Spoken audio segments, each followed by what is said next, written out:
I got my Philadelphia Soul team here in Backbreaker. I want to break down this play for you real quick. Obviously, I'm playing as the safety here. You're going to see no halfback or tight end comes out.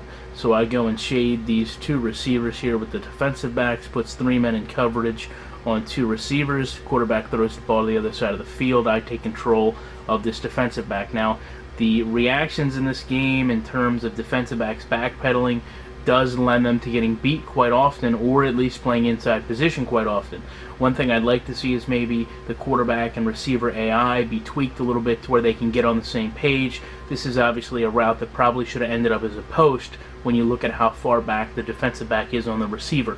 Needless to say, the receiver continues on a curl, the defensive back reacts accordingly, turns the route after the receiver does. They both go up for the ball, and here you can see the ball comes in a straight path, and it just happens to go more toward the defensive back than it does the receiver. Now, once they get up in the air, you see the physics in this game, the euphoria take hold. The players naturally are going to be a bit top-heavy, even in real life. You've got your helmet, you've got your pads. In this game, when players tend to get up in the air, the top-heaviness really seems to show, and yeah, it does lend itself to a little bit awkward of a visual.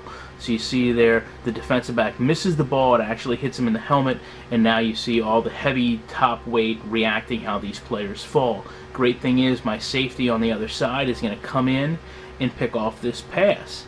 As he does that, his side hits my legs, alters how I fall. So both guys fall, yes, in a little bit of a ragdoll fashion.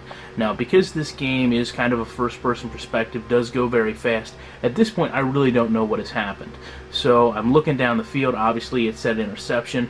I go and switch to the player that has the ball. Now, I showed in my last example a defensive back and wide receiver that were jostling on an outside run with Joseph Adai. The defensive back fought for outside leverage to go ahead and try to seal the outside lane off.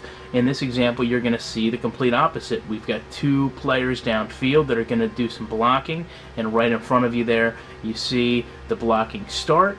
I juke back to set this lane up to go down to the end zone. What happens is the player there is actually fighting off number 55 to get inside leverage into the lane to come and make this tackle. I mean, that is real football, regardless of what anybody says.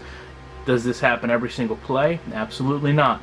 But like I said, when it does happen, you see very good interactions, very realistic outcomes to plays, and very solid gameplay out of Backbreaker.